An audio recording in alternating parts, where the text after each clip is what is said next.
आज की कहानी है एक ऐसी लड़की की जो अपने बॉयफ्रेंड के साथ टाइम स्पेंड करने के लिए एक सुनसान डिजर्ट पर चली जाती है। लेकिन वहां आने के बाद उसे पता चलता है कि उसके बॉयफ्रेंड के कुछ दोस्त भी आए हुए हैं और उस लड़की को देखते ही उनकी नीयत खराब होने लगती है और फिर एक दिन उसे घर पे अकेला पाकर उसके साथ गलत काम करते हैं। इसके बाद उस लड़की के साथ क्या होता है देखेंगे हम आज की इस पूरी कहानी में। सो हेलो दोस्त, और कहानी की शुरुआत में हम एक बड़े और सुनसान रेगिस्तान को देखते हैं जहाँ दूर दूर तक कोई भी इंसान नजर नहीं आता, लेकिन वहाँ पर एक खूबसूरत घर भी होता है और तभी उस घर के सामने एक हेलीकॉप्टर उतरता है जिसमें हम एक कपल को देखते हैं जिनके नाम है रिचर्ड और जेनिफर। रिचर्ड बहुत ही अमीर और शादीशुदा है और जेनिफर उसकी एक सीक्रेट गर्लफ्रेंड है और यहाँ दोनों वीकेंड पर प्राइवेट टाइम एंजॉय करने के लिए आए हैं। अब हेलीकॉप्टर से उतरने के बाद पायलट रिचर्ड को वेलकम गिफ्ट कहकर एक पैकेट देता है जिसमें एंजॉय करने के लिए पायोट नाम का एक ड्रग होता है। अब वहाँ पहुंचकर दोनों अपना वीकेंड एंजॉय करने लगते हैं और एक दूसरे के साथ अपने रोमांटिक प्राइवेट टाइम को खूबसूरत बनाने लगते हैं। इसके बाद फिर अगली सुबह हम जेनिफर को देखते हैं जो आकर फ्रिज में कुछ खाने के लिए ढूंढने लगती है, लेकिन फ्रिज में सिर्फ वाइन्स के बॉटल्स ही होते हैं तो वो पानी पीती है और टेबल से फ्रूट लेकर खाने लगती है। अब वो फ्रूट खा ही रही थी कि अचानक वो बाहर दो आदमी को देखती है जो बंदूक लेकर उसके सामने खड़े थे और जेनिफर को अजीब तरह से देख रहे थे।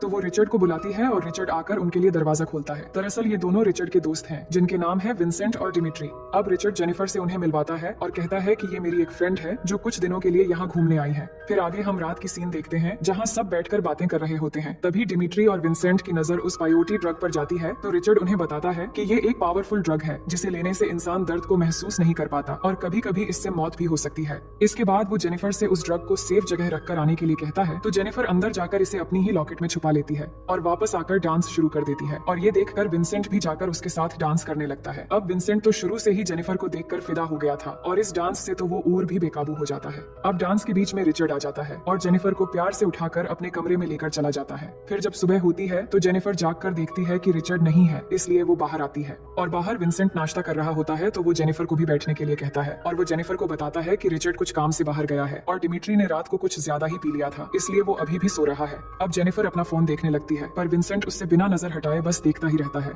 तो जेनिफर कहती है कि मुझे घर के लिए निकलना है इसलिए मैं तैयार होने जा रही हूँ। ये कहकर वो अंदर आकर कपड़े चेंज करने लगती है। तभी विंसेंट वहाँ आ जाता है तो जेनिफर उसे देखकर जल्दी से कपड़े पहन लेती है। फिर विंसेंट उसके पास आकर बैठता है और कहता है कि काश हम साथ कुछ पल और बिता पाते और कहता है कि जेनिफर को उसमें क्या अच्छा लगता है। तो जेनिफर कहती है कि मुझे टॉल आदमी पसंद है और तुम्हारी हाइट बहुत कम है। ये कहकर वो जाने लगती है, लेकिन तभी विंसेंट उसे रोकने लगता है और उसकी प्राइवेट जगहों के बारे में गंदी गंदी बातें करने लगता है और उसे गलत तरह से टच करने लगता है। तभी वहाँ डिमिट्री आ जाता है तो विंसेंट उसे वहाँ से जाने के लिए कहता है और डिमिट्री ये सब देखने के बाद भी इग्नोर करके वहाँ से चला जाता है। जिसके बाद विंसेंट जबरदस्ती जेनिफर के साथ गंदा काम करने लगता है जिससे वो चिल्लाने लगती है, लेकिन डिमिट्री बाहर आकर टीवी की वॉल्यूम बढ़ा देता है और ये सब कुछ इग्नोर करके नहाने लगता है और विंसेंट आखिरकार जेनिफर को अपना शिकार बनाकर ही छोड़ता है। अब कुछ देर बाद रिचर्ड वापस आ जाता है और विंसेंट और डिमिट्री को चुपचाप बैठा हुआ देखकर पूछता है कि क्या हुआ। तो विंसेंट कहता है कि जेनिफर कुछ परेशान है। तो रिचर्ड अंदर जाता है जहाँ जेनिफर रो रही थी और रिचर्ड के पूछने पर जेनिफर उसे कहती है कि हेलीकॉप्टर बुलाओ, मुझे अभी घर जाना है। और वो उसे सब कुछ बता देती है कि विंसेंट ने उसके साथ किस तरह जबरदस्ती घिनौना काम किया, जिसके बाद रिचर्ड जाकर विंसेंट को बहुत डांटता है। अब आगे हम देखते हैं कि जेनिफर की आंखें खुलती हैं और वो रिचर्ड को देखती है, जहाँ रिचर्ड उसे कहता है कि सब ठीक हो चुका है और मैंने सब फिक्स कर दिया है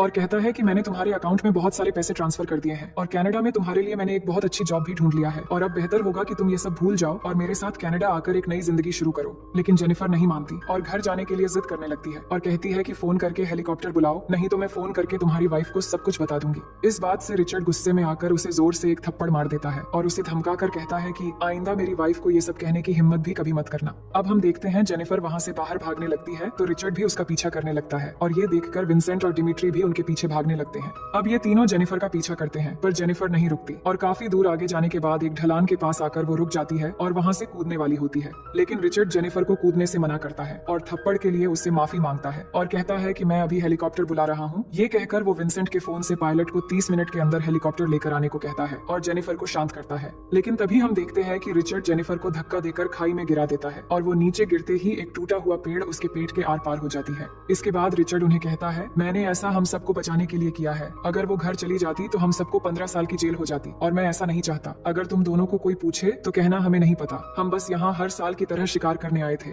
इसके बाद वो तीनों वहाँ से चले आते हैं और जेनिफर से जुड़े सारे सबूत जला देते हैं और फिर विंसेंट और डिमिट्री अपनी गन्स रेडी करते हैं। वहीं दूसरी तरफ हम देखते हैं कि जेनिफर की बॉडी पर चींटियां आकर काटने लग गई है पर वो अभी भी जिंदा थी और वो हिम्मत करती है और अपना लाइटर उठाने की कोशिश करती है और किसी तरह लाइटर उठाकर उस पेड़ के नीचे आग लगा देती है, जिससे पेड़ थोड़ा कमजोर होते ही वहाँ से हिम्मत करके वो नीचे उतर जाती है। दूसरी तरफ वो तीनों भी जेनिफर की तरफ बढ़ रहे थे और उनकी गाड़ी की आवाज सुनकर जेनिफर किसी तरह खुद को संभालते हुए आगे बढ़ने लगती है और चट्टान सुनसान की आड़ में आकर छुप जाती है। जिसके बाद वो तीनों जब वहाँ पहुँचते हैं तो देखते हैं कि जेनिफर वहाँ नहीं है, जिससे तीनों घबरा जाते हैं। फिर विंसेंट कहता है अभी भी ज्यादा देर नहीं हुई है, हम उसे ढूंढकर हॉस्पिटल पहुंचा देते हैं। जिसपे रिचर्ड गुस्सा होकर कहता है कि अगर तूने एक शब्द और बोला तो मैं तेरी गर्दन अलग कर दूंगा, तेरी ही वजह से हम मुसीबत में यहाँ फंस गए हैं, अब कैसे भी करके हमें उसे ढूंढकर मारना पड़ेगा। जिसके बाद वो फैसला करते हैं कि वो घूमते हुए नीचे जाकर उसे ढूंढेंगे। तो तीनों अपनी अपनी गाड़ी से नीचे की तरफ जाने लगते हैं और अब वहाँ घूमते हुए पहुंचते पहुंचते रात हो चुकी थी। तो वहाँ जाकर उन्हें जेनिफर के ब्लड के निशान मिलते हैं। तो उन निशान का पीछा करते हुए काफी आगे जाने के बाद उन्हें एक नदी मिलती है और इसके आगे जेनिफर कहाँ गई उन्हें नहीं पता।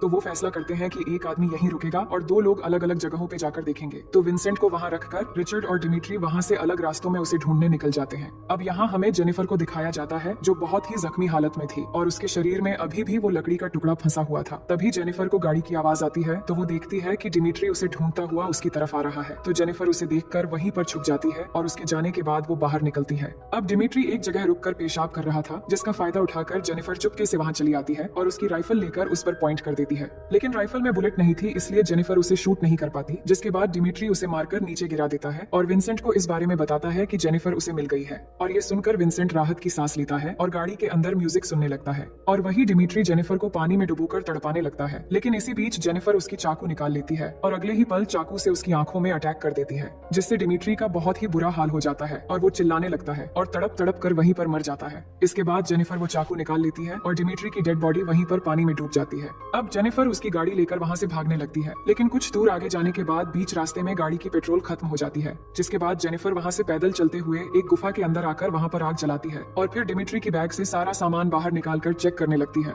जिसमें उसे कुछ जरूरी सामान और एक बियर कैन मिलती है। तो वो बियर पीने लगती है क्योंकि काफी समय से उसने कुछ भी नहीं खाया था। लेकिन जेनिफर को अभी भी बहुत दर्द हो रहा था क्योंकि लकड़ी का वो टुकड़ा अभी भी उसकी बॉडी में फंसा हुआ था और वो दर्द की वजह से रोने लगती है। पर तभी उसे अपना लॉकेट देखकर रिचर्ड के दिए गए उस ड्रग के बारे में याद आता है जिसको जेनिफर ने अपने लॉकेट में रख दिया था। इसके बाद वो उस ड्रग को निकालकर जैसे ही खाती है तो उसका असर होना शुरू हो जाता है और पहले तो उसे बहुत अजीब लगता है, लेकिन फिर बाद में उसे दर्द महसूस होना बंद हो जाता है। इसके बाद वो चाकू निकालती है और अपने पेट में बने जख्म को थोड़ा और बड़ा करने लगती है और इस दौरान उसे ड्रग की वजह से कोई भी दर्द महसूस नहीं होता, जिससे वो बहुत आसानी से उस लकड़ी के टुकड़े को बाहर निकाल लेती है। लेकिन अब उस जगह से बहुत ही ज्यादा ब्लीडिंग होने लगी थी, इसीलिए वो बियर कैन को काट कर उसे गर्म करके अपनी जख्म पर चिपकाती है, जिससे ब्लीडिंग बंद हो जाती है और फिर वहीं पर वो रेस्ट करने लगती है। फिर सुबह होने पर हम देखते हैं कि विंसेंट गाड़ी में सो रहा है कि तभी रिचर्ड आकर एक मरे हुए जानवर को विंसेंट की गाड़ी के ऊपर फेंक देता है, जिससे विंसेंट कुछ समय के लिए बहुत ज्यादा डर जाता है। इसके बाद वो नदी में जाकर मुंह धोने लगता है कि तभी वहाँ पर डिमिट्री की डेड बॉडी बाहर निकल आती है, जिसे देखकर वो बहुत ज्यादा डर जाता है और नदी में ही गिरकर चिल्लाने लगता है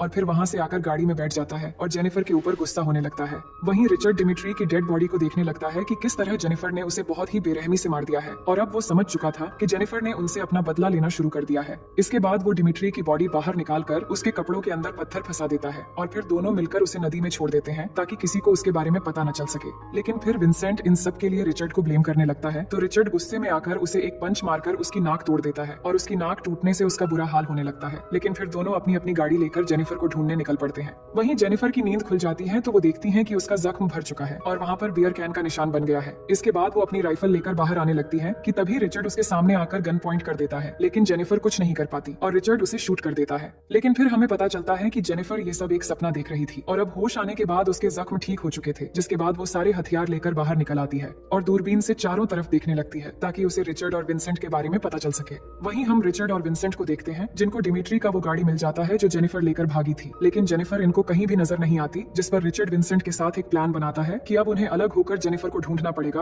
और इसके बाद वो यहीं पर आकर मिलेंगे। जिसके बाद रिचर्ड वहाँ से बाइक लेकर ईस्ट की तरफ चला जाता है, जबकि विंसेंट दूसरी तरफ जाने से पहले मिरर में अपने जख्म को देखने लगता है। तभी उस मिरर के रिफ्लेक्शन से जेनिफर उसे देख लेती है और उसे विंसेंट का लोकेशन पता चल जाता है। फिर जब विंसेंट वहाँ से निकलता है तो जेनिफर उसको फॉलो करने लगती है, लेकिन कुछ दूर जाने के बाद विंसेंट की गाड़ी का फ्यूल खत्म हो जाता है तो वो अपनी गाड़ी को वहीं रोककर बाहर आकर फ्यूल भरने लगता है और तभी इसका फायदा उठाकर जेनिफर स्नाइपर गन से उसके ऊपर शूट कर देती है, लेकिन निशाना चूक जाती है जिससे बुलेट जाकर सीधा विंसेंट के शोल्डर में लगती है। फिर जेनिफर जब वहाँ देखती है तो विंसेंट गाड़ी के पास नजर नहीं आता, इसलिए उसे ढूंढते हुए गाड़ी के पास जाती है तो उसे पता चलता है कि विंसेंट वहाँ से भाग रहा है। जिसके बाद वो उसके ब्लड के निशान को फॉलो करके उसके पीछे जाने लगती है, लेकिन विंसेंट भी समझ जाता है कि ब्लड को फॉलो करके जेनिफर उसे ढूंढ लेगी, तो वो अपने एक पैर का जूता उतार कर उसकी शॉक से जख्मों पर बांध देता है, जिससे ब्लीडिंग होना बंद हो जाता है। और वही जेनिफर जब कुछ दूर आगे जाती है तो उसे अब ब्लड के निशान नजर नहीं आते और इसी दौरान विंसेंट पहाड़ी के ऊपर एक जगह पहुंचकर छुप जाता है, जबकि जेनिफर उसको ढूंढते हुए आगे चली जाती है। जिसके बाद विंसेंट नीचे आता है और पीछे से से जेनिफर को शूट कर देता है, लेकिन उसका निशाना चूक जाता है और बुलेट जेनिफर के कान को जख्मी करते हुए निकल जाती है।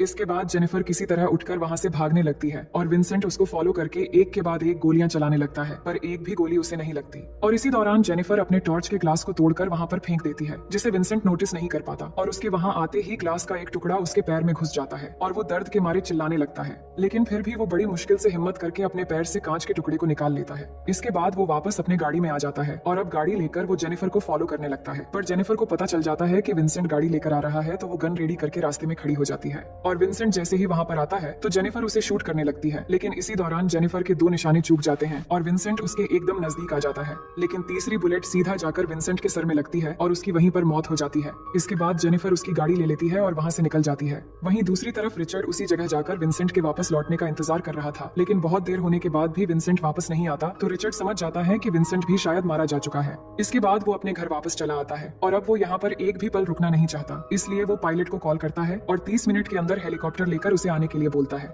इसके बाद वो बाथरूम में जाकर नहाने लगता है, लेकिन तभी उसे किसी के आने की आवाज सुनाई देती है, तो वो गन लेकर घर के चारों तरफ देखता है और घर के बाहर जाकर भी देखने लगता है, पर उसे कोई भी नजर नहीं आता। जिसके बाद वो फिर से अंदर आ जाता है, लेकिन तभी वो देखता है कि जेनिफर बाहर से बिल्कुल उसके सामने से गन पॉइंट करके खड़ी है, लेकिन रिचर्ड उसे समझा पाता तभी जेनिफर उस पर शूट कर देती है, जिससे बुलेट आकर सीधा उसके पेट में लगती है। इसके बाद वो भी जेनिफर पर फायरिंग करना शुरू कर देता है, लेकिन जेनिफर एक सोफे के पीछे छुप जाती है। अब रिचर्ड बहुत ही बुरी तरह से जख्मी हो गया था, इसलिए वो रेंगते हुए वहां से भागने लगता है और एक जगह जाकर छुप जाता है। इसके बाद जेनिफर उसके ब्लड के निशान फॉलो करते हुए उसे ढूंढने लगती है, लेकिन रिचर्ड जाकर एक जगह छुपकर जेनिफर को शूट करने के लिए तैयार रहता है। लेकिन जब जेनिफर उस जगह पर आती है तो वो रिचर्ड के बहते हुए ब्लड को देख लेती है, इसीलिए वो उसको दूसरी तरफ से मारने जाती है, लेकिन रिचर्ड समझ जाता है कि जेनिफर उसका प्लान जान गई है, तो वो एक रूम में जाकर ब्लीडिंग रोकने के लिए प्लास्टिक रैपर से अपने जख्म को लपेट लेता है। लेकिन इसी बीच जेनिफर उसे ढूंढ लेती है और उस पर गोलियां चलाने लगती है, तो रिचर्ड वहां से भागने लगता है, लेकिन जब जेनिफर उसे फॉलो करती हुई आगे बढ़ने लगती है तभी वो खून में फिसलकर वहां गिर जाती है, मगर वो उठने की काफी कोशिश करती है, पर तभी रिचर्ड वहां आकर उसे मारकर बेहोश कर देता है।